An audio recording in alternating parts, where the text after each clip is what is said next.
Hey, it's Miguel Iturrate back here on the CRP, and it's June 8th, Saturday, and that means it's fight day in Chicago. The UFC rolling into town with a big pay-per-view card. The main event sees the bantamweight title going home with the winner of Henry Cejudo and Marlon Moraes. And obviously, the other fight I want to talk about here with Chad is we're going to do a little day of fight talk. Involves Tony Ferguson and Donald Cerone, lightweight action at the highest level the UFC can offer. But let's go ahead and kick off with the title fight. And what we got here is we got Henry Cejudo, the flyweight champ, moving up to challenge Marlon Moraes for the 135-pound belt. The 135-pound belt sits vacant since TJ Dillashaw left it. Moraes coming into the title fight with a head of steam. He was a World Series of Fighting champion, and he's been nothing but spectacular since hitting the UFC. Chad, it's a hell of a title fight. It's near pick'em at the books. How do you see this one? Man, Miguel, this one is so hard for me to pick. You know, I did a solo a little bit ago about this, just kind of because I'm so damn excited about this card tonight. I couldn't contain myself. And so while everybody else was getting ready, I flew solo and went crazy on this one. And I rambled on for 40 minutes because I just can't stand it. I'm excited. I can't wait to see this fight tonight. I'm super stoked about it. And I think the world should be stoked about this fight tonight because it's the second most important fight maybe of the year. But either way, okay, so here's what we're looking at. Cejudo takes this fight and he's not thinking about belts. What he's really thinking about more than anything else is the PFP, pound for pound. He wants to be the pound for pound best fighter in the world. That is what he strives to have. Hey, let me get these off here. He strives for that. He wants to have that pound for pound title, which tells me something about him that I think leaves him really vulnerable. It means he's fighting with his ego, which we know Henry's. Look, let's face it, he's got a big ego. The guy can't go anywhere. He's like that guy that, he bought a Corvette when he was 46, and it's red and it's super fast, and you kind of wonder if maybe there's something missing there. And so Henry, he doesn't say anything where he doesn't talk about his gold medals. And I'm not saying that's not a great accomplishment. It is. It's fantastic. The guy is a 2-time gold medal wrestling champion in the Olympics. And that's big. That's huge. But at the same time, does that say that he's going to go in there and he's going to fight a different fight because he's going to put more pressure on himself? What do you think about that? No, I think, when it comes to Cejudo, you could say a lot of the same things that you say about Daniel Cormier with him. And that's what he wants to do. I do think the belts are important for him because I think, so is legacy and so is the pound for pound, as you're talking about. Because what he's going for here is champ. The McGregor label of having 2 belts in 2 weight classes. Daniel Cormier also carries that. But they're very few and far between. Nunez.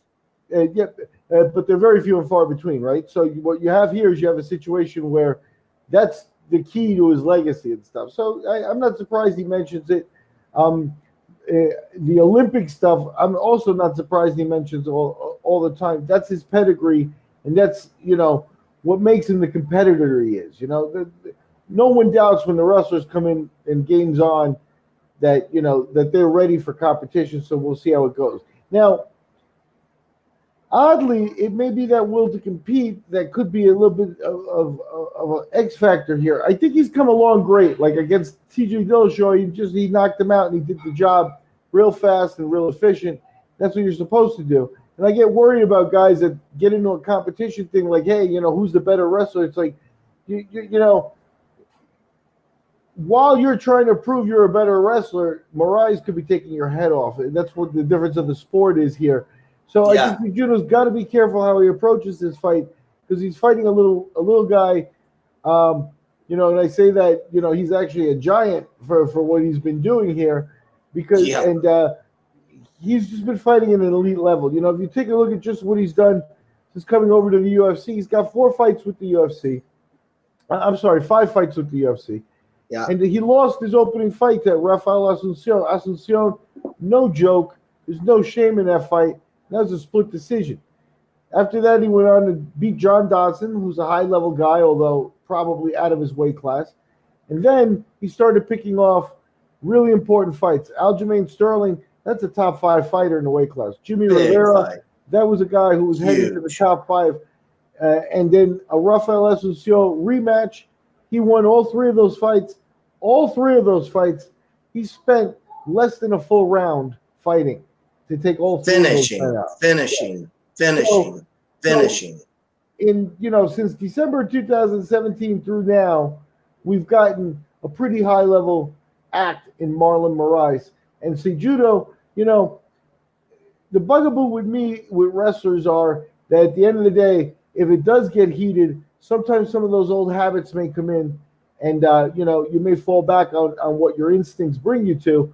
And in this particular thing, Moraes has been trying to get here for a long time. Here he is on the cusp of a UFC championship. I think we're going to get a pretty clear-cut, clearly focused Moraes. And so not that Cejudo's not that Cejudo doesn't understand it, but I'm picking Moraes in this one. And if Cejudo wins, I'll be the first to come on here and say I was wrong. But I think that what Moraes has done his last 3 fights, his last 3 outings in the UFC against that level of competition has been nothing short of spectacular. Yeah, and keep in mind that we're up a weight class, right? Yes, Cejudo is going up a weight class. So, I mean, there's more weight on there. We don't know what Henry looks like at 35. We've never seen it. So that can have an effect but too. That was a 30-second fight, right? So but that was also at 25. So he's fought a 35-pound fighter. You're absolutely right. Yeah. So, but here's what I think is going to happen with the fight. If the fight is a dog fight and it comes out and they're swinging, and it's a super exciting fight, Moraes beats him, period. And I think he finishes him. If it's a 5-round fight, Cejudo wins this fight, and he's going to follow his game plan. He's going to do the things he needs to do. By the 3rd round, he's going to have Moraes tired, and he's going to be able to start really imposing his will. And he's going to win the last 2 rounds pretty easily, and probably get on his bike on a lot of it and kind of take him off and make sure he's scoring. I hope we don't get that fight, because I hate to see that fight. I want to see 2 guys go in there in a phone booth and slug it out and settle things. I don't want to see a fight where the judges decide who wins or loses, especially when it's a championship fight, because, like my grandpa used to say, in order to beat the champ, you got to kill the champ. You can't just beat him. You have to absolutely beat him to death in order to actually win that fight. I hope that we don't have a situation where Henry goes out there and his game plan is, jab, jab, stick and move right, move left, get the takedown at the last 10 seconds of the round, win the round. I hope we don't have that. I hope we have a fight where they actually go out there and they match up, because Henry will do that. I mean, he did that with DJ. Let's be honest. I thought he lost that fight personally, but with DJ, when he won the belt, the one thing that he did with Mighty Mouse was he stuck very, very strictly to a game plan. And I think he's going to do the same thing with Moraes, because Moraes wants to brawl. He wants to come in and he wants to bang. He wants to make sure he can keep both feet on the ground, because if he's got both feet on the ground, it's going to be harder for Henry to take him down. Henry's going to take him down if he wants to anyway, but he risks getting knocked out trying to take him down. If Moraes keeps his feet on the ground, if Moraes picks his feet up for a second, Henry's going to take him down, and he's going to win rounds that way. So I see Henry beating him in a 5-round decision, or Moraes finishing Henry very, very quickly, first, second, maybe even the beginning of the 3rd round, finishing him. But I don't know. Henry's training is spectacular. He's with what's that called? Neuroforce One, is that right? I think I've got that right. And those guys are, I mean, that's the most high tech training you can get. They're right up there with the UFC Academy in training with strict science. So I'm excited about the fight. Don't get me wrong, but there's a bigger fight on this card as far as I'm concerned. Yeah, that's the main event, and rightfully so. I mean, it's for the world championship and stuff. But I think champ. I mean, come on. I think you hit the nail on the head. The fight that's exciting the most people on here is a surprise fight, the lightweight fight between Cerrone and Ferguson. This was also a near pick'em fight. And this was one that I don't think either guy has a fallback plan to be boring in this fight. No, they definitely do not have that. Tell me this, Miguel. Let me run through something with you, okay? First of all, we know that Ferguson was in line.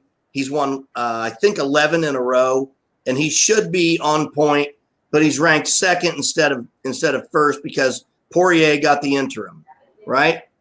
Okay, he turned down the fight that Poirier took with the Bless train with Holloway. Poirier wins that. The UFC honors that for once, and they go and they take the interim belt. There's so many goddamn interim belts, I can't stand to see any more of them. I'm sick and tired of that crap. Stop with the interim belts. Let's have some real champions. Let's unify the belts and be done with it. I'm sick and tired of all that nonsense. I don't even like champs, to be honest with you. But that's my own hang up. But answer me this. Why does Ferguson take this fight with Cowboy, which to me is a harder fight than Max, because Holloway was significantly smaller? Why does he take this fight with Cowboy, who's on a great winning streak? Explain this to me. You're a matchmaker. Tell me what's going on. Well, I mentioned it before, but it's a scene that stuck in my head as a 7-year-old. Remember in Star Wars when Han Solo and Chewbacca were in the garbage dumper and the walls were caving in and they were trying to hold the walls in? That's what happened to Ferguson. Ferguson wanted a title fight, so he turns down the Max Holloway fight, trying to force his hand, and then things unravel for him a little bit. His wife puts a restraining order on him. Some questions come up about whether he's, all there and stuff like that. Now, Ferguson's answered those questions, and a lot of it is because he's so driven that, maybe a normal person isn't really able to relate to him at the level of, champ shit and the whole thing. His level of motivation is sky high, and he's come through some of those hurdles. The UFC said they were not going to give him a fight until he cleared some medical tests and things. Tony took the test, met with Dana White. Dana White approved this fight. And like I said, the bottom line is in that interim time, Khabib had been signed to fight, or the plan was for Khabib to fight in Abu Dhabi against Poirier. And, that's a firm move on for Ferguson. Now, Ferguson may have had an interim belt at one point, but now there's another interim belt out there and all kinds of crazy stuff on there. So you got to give him something good. I think him and Cerrone becomes a clear-cut number one contender. Not that, Ferguson with 11 wins in a row maybe says 8, but I've already the clear-cut number one contender. But with the calendar filled up, Ferguson was looking at waiting for a fight. And Ferguson also didn't want to wait. He's been on the shelf. So Cerrone's the best option. It was Cerrone or Justin Gaethje. Not that Justin Gaethje's much more feared than Cerrone, but he's just a lot less name recognition. Yeah. And here's the thing. Gaethje now is calling out McGregor. And we talked about this a long time ago, and I just want to remind the audience something that we tried to breach a long time ago was, how do we get Conor McGregor back into the mix, make him the guy that he's supposed to be, and make him our poster child again when we've got Magomedov smashing his skull in. And, Conor, like, all of his weaknesses suddenly kind of got exposed. And I think Nate Diaz did that the first time. Nate Diaz is the first one to really expose Conor for what his problems are. He's got a gas tank issue, and he's got a problem with being on the ground, right? So here we are back talking about Conor McGregor again when we've got Ferguson and Cerrone, two fantastic fighters, two great people. But really, isn't this all about the UFC's drive, their endeavor, their wish to try and get Conor McGregor back on championship track? Isn't that what this is really all about, Miguel? Am I wrong? Am I crazy? Am I just being is it a tinfoil hat thing with me? Why can't I get over that? Well, I think a lot of people can't get over it, and McGregor does dominate the headlines because of the paycheck and his capability as a draw. He becomes a situation where, the UFC probably does behoove them to keep him healthy and in the title picture at least, and maybe with a belt and that sort of stuff. They've done that in the past, even to the detriment of the weight class and the detriment of maybe some of the other fighters like Ferguson who sat around waiting. But I think they're moving away from that now. And I think that McGregor at 30 here's the question. I have one simple question about McGregor. Here's a question I think it's important to answer. Did we already see McGregor's highest point, or is there another one coming? Because if Mayweather McGregor was their highest point, I'm okay with that. That was a high point in the last 20 years of history and stuff like that. It can't be denied. We all watched it, and he made his money, right?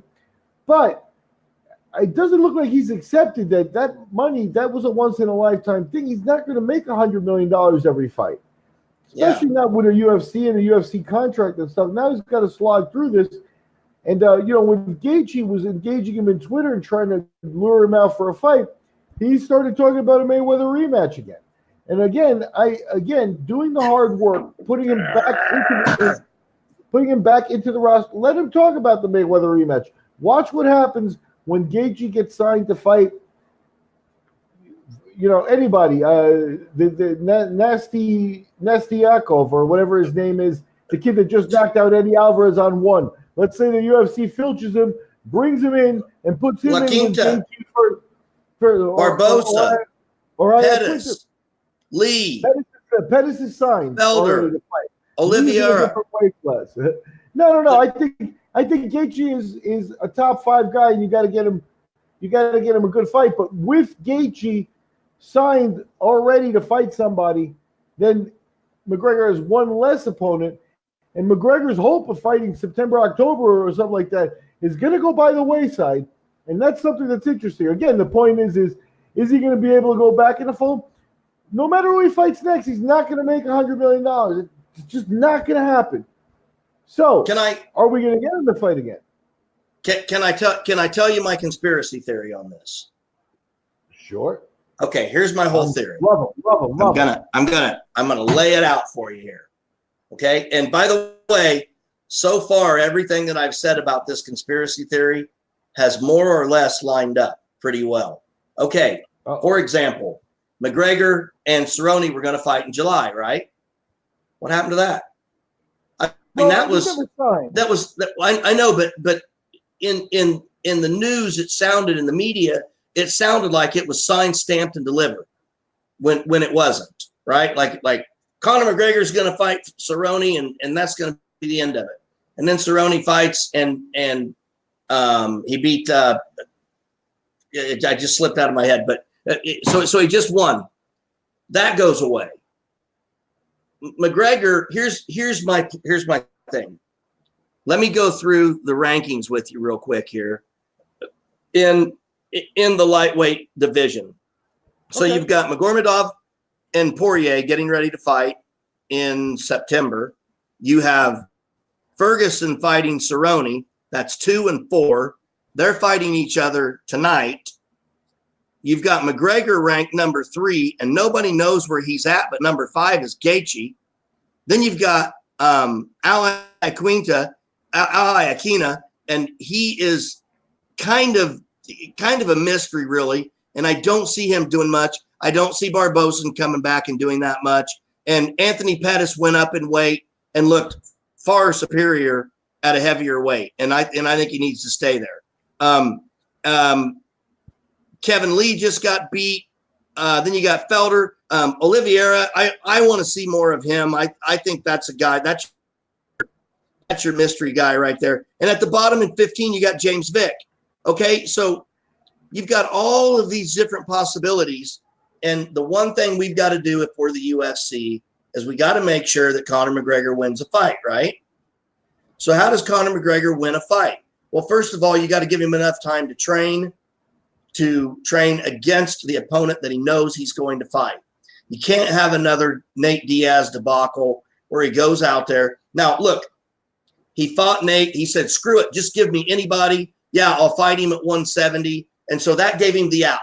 Look, I fought him at 170, 2 weeks notice. I'm a badass no matter what. And yeah, he beat me. Then he came back and he beat Nate. He can't do that now. Things are changing, and these fighters have all figured him out now. Just because he's left-handed and he's got a long punch and he fights left-hand forward a lot of the times doesn't mean that people can't figure that out. You can train that. And a lot of these guys have money to train like that now. So the UFC is trying to put together something where the right people win and the right people lose, so that they can say, this guy won, he gets to fight McGregor, and then McGregor comes back and fights Nurmagomedov 2020, I guess that would probably be February or March before they could actually get that done, I would assume. But then I think that's really what they're going for. And the entire time, McGregor is laying low. I hope. If he's not a champ, he's a chump. And I don't think he's that kind of guy. I don't think he's that kind of guy. I'm not saying that. But it begs the question, is he in the gym right now, working hard, training, wrestling his ass off, doing 4 days a week of nothing but mat time with wrestling shoes on, with hardcore wrestlers, or what is he doing? What is he doing with his life? Or is he out champagne and red panty nights? What is it? Look, no one really knows, and I think that the McGregor ship isn't as tight as he would lead us to believe. So there is that chaotic factor to it that sometimes leads to questions and things and incidents. Yeah. However, we're supposed to be talking about Ferguson and Cerrone, and let me tell you, Chad, I got some exciting news for you here. We're doing a little bit of a live broadcast here, and we got some comments. Old friend of ours, David Love, checking in, and he says Cerrone drops Ferguson with timing. So he's checking in now. That is one of the things that is definitely a plausible scenario for this fight. Ferguson, as Matrix-like as he can be, he can get hit, and he has been dropped. A lot. He was dropped by Pettis. Now he fights through a lot of that, but against Cerrone's not the kind of guy you want to give an inch to like that. You don't want to let him hurt you. And again, the Cerrone we've seen recently, I think that precision and timing that David's talking about will come into play. Ferguson also coming in off a long layoff. He's 35 years old. He's a unique specimen, and but he's done things aside from having his wife put a restraining order. Like, for example, he took an ACL tear and a knee surgery, and was back fighting in like 4 months or something like that. 4 months. And he said he did the recovery on his own, and I don't know if that's right on the edge of being unique to being crazy. You know what I mean? And so at some point, some of those questions with Ferguson, if he's wild in the fight, Cerrone's not the kind of guy to be wild against. Cerrone is gonna, he's gonna be aware, he's gonna be open. If you give him an opening, Cerrone will take it. Cerrone knows what's at stake here. Cerrone, to me, in the last couple of years with Cormier and John Jones and this and that, there's been a lot of questions about the GOAT and this and that. And I think one of the peripheral questions that came up, and it's a serious question too, is who's the greatest UFC fighter to not hold a UFC belt? And pretty easy answer. Well, it's probably the winner of this fight, right? Because neither of these guys have done it. But to me, that really didn't stick well with Cerrone. Cerrone hated hearing that because he's got his legacy. He's got his all-time spot. But to be on the ledge and never have held a belt, especially in a division where, from Benson Henderson to Eddie Alvarez to Rafael dos Santos to Anthony Pettis, that belt got handed around. Where was Cerrone's chance with it, So, yeah, I think that's stuck in his craw, and I think that the child, there are a few, maturity, he's really becoming a force. So I think it's interesting fight. It's almost impossible to pick against Ferguson. But in this particular case, Cerrone's prepared for what Ferguson brings. And I think that's what Ferguson does, is the type of pressure he puts on people. They're not prepared for it. I think Cerrone's going to have the ring awareness to be okay. You know what? I totally agree. Thank you, David Love, for tuning in. Love you, brother. I've been picking Cerrone to win this fight from day one, and I know that he's been the underdog. And I couldn't understand how he could be that far under, because I thought, man, so, to me, Cerrone seems like almost the automatic pick for me. And I mean, of course, it's hard to bet against Ferguson because he's so great and, like you said, Matrix-like. But at the same time, he also gets hit a lot, as you pointed out. He's willing to go to war, and Cerrone's not the kind of guy you want to go to war with, because Cerrone will go to war and not get hit. So Cerrone will be in a war, but the only one who looks like he's been in a war is his opponent. When Cerrone loses, he just loses. Something happens, and he's kind of not there. He's got that, let's call it the Dennis Hallman effect, where every now and then he just doesn't show up, right? But when he shows up, nobody can beat him. He's got that sort of feel about him, but it's not commitment. It's just a matter of timing, not just timing in the ring, but timing in his career has kept him away from a belt. And then, he gets almost there, and then he makes a bad move and loses. I don't think he's had any injuries that I can recall, so you can't blame it on that. But I'll tell you the one thing that he's got now more than anything else, and it's in this picture right here to the left of you, which is absolutely flawless. He has what he never had before. Before, he had a cowboy hat and a Budweiser in his hands. Now he's got a cowboy hat with a feather in it, and he's got a baby in his hands. It's a much bigger story. They go to the ranch. They show him doing, he's snowmobiling, he's waterboarding, doing flips. He's skydiving. This guy does everything. He lives on the edge, including, did you see the clip where he's on the horse and he's doing the pistolas, shooting stuff while he's riding the horse? I was like, it's amazing. So I literally say that if Cerrone loses this fight, maybe he rides off into the sunset literally and says, enough's enough. I don't care. I'm done. I don't think that happens. I don't think he retires no matter what.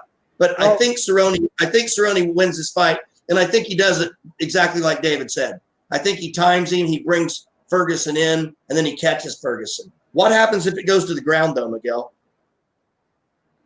Well, Ferguson is, going to be considered ahead on the ground, but Cerrone's long and hard to deal with, and he's pretty sophisticated himself, so I'm not too worried about it. I think, though, this will get decided on their feet. I think Cerrone has had Joe Schillian and his new team around him, and they're going to encourage him to manage the fight very similar to the way he did his last fight, which is just stay ahead of the guy and win it with activity and win it with technique. So we'll see. Ferguson, when met with somebody who's going to be coming at him with technique and stuff like that, he may panic and go ahead and hit the panic button and fly into Matrix mode, which could leave him open. So I expect, like I said, a highlight reel fight. For Cerrone, I expect him to go on. For the winner, whoever wins is probably going to get the winner of Khabib and Poirier next. But as I was going to mention at the start, to give you an insight into Cerrone's mindset, I saw Cerrone in one of the interviews as fight week progresses here, and they asked him, I said, if you win this fight, you're probably looking at a title shot by November, December. And Cerrone looked at the camera and he gave him that, that cowboy smile, and he said, "You mean September, right?" And I mean, there's no way he's going to get a title shot by September, but it's a great insight into how consistent his mindset is. Yeah, I mean, he's the kind of guy that he can go through a 5-round war and step out and go, I mean, I got to get checked out and all that stuff, but give me a beer and I'm going to take a day off and then I'm going to be ready to fight again. And if you call me in 2 weeks, I'm stepping in the ring. And I mean, that's how he's accumulated all of the records that he's accumulated, because he's always ready to go. And if there's one thing that especially any young fighter should know, it's always be ready to go. But I want to address one more thing here, Miguel. Okay, so we wrap it up. Go. So here's the deal. I've noticed a trend that's happening. We've got it with Pettis now. We're seeing it with Cerrone. We're seeing a lot of these fighters come back that we kind of thought were done. And all of a sudden, here they are again. And they're fighting, and they're not just they're fighting championship level fights, and they're winning them. And they're starting to get belt shots when they're supposed to be the gatekeeper. They're supposed to be here's this young stud coming up that we've got, and they take on the journeyman, and the journeyman winds up winning. Speaking of journeyman, Eddie Wineland's on the card tonight, and I think it's a goddamn shame that he's not on at least the prelims. He's on the pre-prelims because he's, from Chicago area there. But what do you think about the idea that a lot of these guys are coming back that have been on the bench for quite a while, or maybe not on the bench, but it looks like they're on their way out, they're on their sunset, and everybody's, calling their number and saying, yeah, they're done. And people want to fight them all of a sudden because they believe they're done.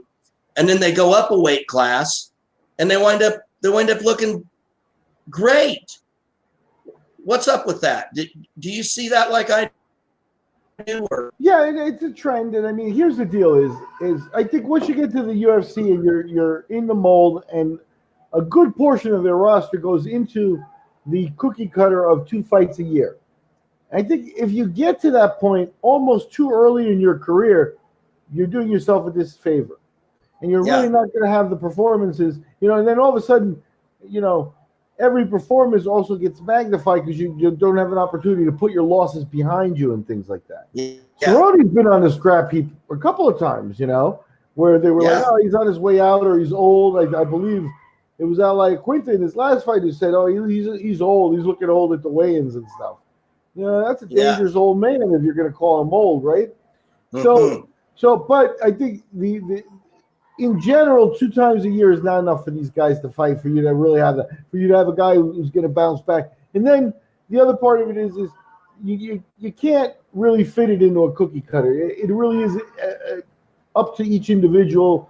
Injuries and things play a part, but if a guy is sitting in a mental funk and not fighting, how's he going to get out of that mental funk? You know what I mean? So it's like, I think it starts with Cerrone, maybe the only guy who's, at the end of the day, compare Cerrone to a guy like Andy Ruiz, who just won the heavyweight title. Ruiz has 35 professional fights in boxing. Cerrone's lauded because he's got 30-something fights in the UFC, and, but Andy Ruiz is one of dozens of guys with that many fights in boxing. You know what I mean? It's like, look at Canelo Alvarez. Canelo Alvarez is up, you hear about 60 fights. You know what I mean? Wow. And many of them now at a high level. Many of them now in the twice a year kind of format. But, you used to have it would be an anomaly like a Travis Fuller. It's like, oh, he fights every week or something like that. I don't think you need to fight every week, but if every fighter was geared for a 4-month return instead of a 6-month return, I think it would allow them to bounce back, not dwell on losses so much. And again, if you've got guys that lost that say, get me back in there right away, I need that, and you cannot satisfy that, that's a problem. Absolutely. Yeah, imagine if Conor McGregor would have waited a year to fight Nate Diaz again. That would have been an absolute head case, and it would have ruined everything, because then Diaz would have went on to have gained, and he did go on to gain world fame because of that. I mean, he was famous already, but not like he was after that. But But imagine if that fight wouldn't have happened right away. So we've got the same thing here. And by the way, as far as the belt's concerned, Cerrone turned to Dana right after Ferguson and Cerrone weighed in. They did their face off, and Cerrone said, "Fuck yeah," like that. Like he just finally, yeah, I wanted this fight so badly. And he's so happy about it. Then he turns right to Dana, because Dana's kind of standing there doing the, oh, I better separate him thing. And he turns to Dana and he goes, guaranteed belt shot right after this one, right? Guaranteed. And Dana just kind of went, and, he played the promoter's role and wisely didn't answer the question and just sort of, laughed with it and we'll see kind of thing, because it's not really what they want. But I think Cerrone is the perfect candidate for a great new UFC champion. I mean, he's as all-American as it gets. And, there's a lot of questions left to be answered, of course, tonight. And then from there, we figure out the rest of it. But right now we've got Nurmagomedov, who's at the top of the heap and doesn't look like he's going anywhere anytime soon. But I think people are going to start to figure out his number pretty quickly too. So we'll talk about that on another one. Hey, I don't have much more to say about this, Miguel. How about you? Nope, let's go ahead and wrap it up. We've been talking Cejudo Moraes and Ferguson Cerrone. It's the day of the fight, so these are just our last-minute impressions because we're going to get together here at the CRP and talk post-fights in the immediate aftermath. I'm Miguel Iturrate. That's Chad Wagoner. Talk to you guys after the fights. Namaste.